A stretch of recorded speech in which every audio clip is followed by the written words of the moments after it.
Hello guys, good morning. আজকে চলে এসেছি নতুন একটা ব্লগের সাথে। তো আজকে হবে আজকে যেহেতু জন্মাষ্টমী, তো জন্মাষ্টমীর জন্য আমাদের বাড়িতে জন্মাষ্টমী হয় না, কিন্তু এমনি একটা গোপাল ঠাকুর আছে আমাদের বাড়িতে। তো তাই জন্য ছোটোখাটো একটা পুজো হবে। আর যেহেতু জন্মাষ্টমী আছে, তাই আমরা মাছ মাংস খাবো না আজকে বাড়িতে। তা নিরামিষের মধ্যে আজকের মা বানাচ্ছে পোলাও আর আলু পনিরের কষা কষা তরকারি। তো চলুন সেটার সাথে আপনাদেরকে সব কিছু দেখাবো, যে সারাদিন আজকে কি হয়, কি করি, আর কি কি মেনু হচ্ছে, সব কিছু দেখাবো। আর তার মধ্যে আমি দেখালাম, তার মধ্যে সকালেই ঘুম থেকে উঠেছি। ঘুম থেকে উঠে দোকানে গেছিলাম। দোকান থেকে এসে দোকানেই ছিলাম আমি, তারপরে দেখলাম আমার একটা পার্সেল চলে এসেছে। আমি 2-3টে পার্সেল অলরেডি অর্ডার করে ফেলেছি, কারণ আমরা আর কয়েকটা দিন বাকি আছে, তারপরে আমরা যাব দার্জিলিং। তো দার্জিলিংয়ে যাওয়ার জন্য খুব এক্সাইটেড আমরা। তো তাই জন্য 2-3টে অর্ডার দিয়েছি, তার মধ্যে 2টো অর্ডার এসে গেছে, যার মধ্যে আজকে একটা এসেছে, একটা টপ এসেছে আজকে, ব্ল্যাক কালারের টপ এসেছে। তো চলুন এর সঙ্গে আমি পুরো দিনটা শেয়ার করছি।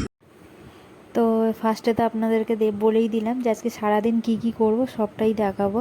তো তার মধ্যে আমার মাও কিছুটা ভিডিও করে রেখেছিল, যে সকালবেলা উঠে, এতটা সকালবেলা মানে 6:30 বাজে তখন আমার মা উঠে দোকানটা ফার্স্টে খোলে। তো খুলে এবারে মা আগের দিনই বলেছিল যে পাখিদেরকে খেতে দেয়, পশুদেরকে খেতে দেয়। তো আমি মাকে বলেছিলাম কি যে তুমি ভিডিও করে রাখবে না। মা ভিডিওটাও ঠিক মতন করতে পারে না, কিন্তু তবুও আমি মাকে দেখিয়ে দিয়েছিলাম যে কিভাবে ভিডিও করে, কিভাবে অন করে অফ করে সব দেখিয়ে দিয়েছিলাম। তো মা আজকে চেষ্টা করেছে, তো এইভাবে করে রেখেছে আর কি। আমি দেখে মানে খুব ভালো লাগলো যে মা চেষ্টা করে রেখেছে। তো আমরা এই ভিডিওটার পিছনে সবাই মিলে এফর্ট দিচ্ছি। আপনারা সবাই প্লিজ আমাদেরকে সাপোর্ট করবেন, কারণ আমি আমার ভাই আমরা দুজন তো চ্যানেলটা খুলেছি। আমরা দুজন তো মোটামুটি জানি আমরা করছি, বাট আমার মাকে আমি পুরোটা বোঝানোর পর মাও দেখছি এখন আমাদেরকে হেল্প করছে যে কিভাবে কি নতুনত্ব দেখানো যায়। সেরকম হিসাবে মা নিজে চেষ্টা করে এই ভিডিওগুলো করে রেখেছে, যাতে আপনাদের সাথে আমরা মানে এগুলো শেয়ার করতে পারি। তো এর মধ্যেই আজকে যেহেতু জন্মাষ্টমী ফার্স্টেই বললাম, তো সেই স্পেশালে আমাদের তো বাড়িতে এমনি সেরকমভাবে কোনো পুজো আছে, মানে ওই জন্মাষ্টমীর পুজোটা তো হয় না, কিন্তু যেহেতু একটা পুজোর দিন, তো নিরামিষ আমরা খাবো না, আমিষ খাবো না, সেটা আমরা বললামই। তো আজকের মেনুতে ছিল পোলাও আর আলুর দম, তো আলু পনিরের কষা কষা তরকারি। তো ফার্স্টে কীভাবে আমাদের মেকিং প্রসেসটা শুরু হচ্ছে সেটাই দেখালাম। প্রথমে চালটা ধুয়ে নিল মা, গোবিন্দভোগ চাল নিয়ে ধুয়ে নিল। আর এটা এসেছে ফ্লিপকার্টে পার্সেলে। আমি অর্ডার দিয়েছিলাম, আমরা যাব কয়েকদিন পরে ঘুরতে, তো সেখানে টুকটাক 2-1টা জিনিস অর্ডার দিচ্ছি। তো ওখানে আমার মা চালটা ধুয়ে নিল, চালটা ধুয়ে তারপরে এখানে জলটা গরমে বসিয়ে দিয়েছে।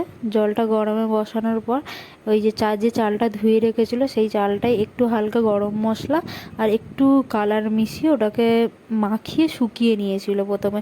এটা নাকি শুকিয়ে নিলে বেশি ভালো ঝরঝরে মতন ভালো খেতে লাগে। তো তারপরে পনিরগুলো সব ধীরে ধীরে ভেজে নিল, তারপরে আলু ভেজে নিয়েছে। আলু ভেজে নিয়ে তার মধ্যে মশলা, চালমগজ, তারপর কাজু, আদা, জিরে, অনেক কিছু দিয়ে পেস্ট বানিয়ে ওটা এর মধ্যে দিয়ে ভালো মতন করে নাড়াচাড়া করে, তারপরে ভালোভাবে যেরকম আলুর দম কষানো হয় সেইভাবেই কষিয়ে, তো এই ধীরে ধীরে ধীরে ধীরে করে যখন কষে আসে তারপর জল ঢেলে দেয়। এইভাবেই আলু পনিরের কষা তরকারিটা করে মা পুরোটাই। এটা আমি দেখাইনি, অ্যাকচুয়ালি এটা আমার মাই দেখাচ্ছে, কারণ আমি তখন দোকানে গেছিলাম। আর মা এইগুলো সবাই মাকে বলে গেছিলাম যে তুমি যেইটুকুনি পারো টুকটুক করে করে রেখো। তো মা সেটাই একটু একটু করে ট্রাই করে করে করে রেখেছে। যদি ভুল ত্রুটি হয়ে থাকে প্লিজ ক্ষমা করবেন। আর এখানে ওইটাই দেখাচ্ছে যে প্রথমে জলের মধ্যে ওই পোলাওয়ের চালটা ঢেলে দিল, তারপরে ওপাশে কড়ার মধ্যে পনির আলুর ওই তরকারিটা হচ্ছে। আর আমাদের রান্নাঘরটা একটু ছোট, তাই একটু প্রবলেম হয় আমাদের। অ্যাকচুয়ালি এইখানে আমাদের নতুন ঘরে যেভাবে থেকে শিফট করে রেখেছি আমরা, তো এখানে একটা ছোট্ট করে রান্নাঘর করে নিয়েছি। বারবার পুরনো ঘরে যাওয়া আসা করাটা অসম্ভব, তাই জন্য এই ঘরে একটা ছোট করে রান্নাঘর করে নিয়েছি। তো আপনারা আজকে জন্মাষ্টমীর দিন বাড়িতে কে কী রান্না করেছেন নিরামিষের মধ্যে অবশ্যই কমেন্টে জানাবেন। আর এই যে আমরা আজকের দুপুরবেলা দোকান টোকান বন্ধ করে দিয়ে এই যে দুপুরবেলা সবাই মিলে বসে গেছি পোলাও আর আলু পনিরের তরকারি, আর সঙ্গে মা লাস্টে পাঁপড় ভেজেছিল।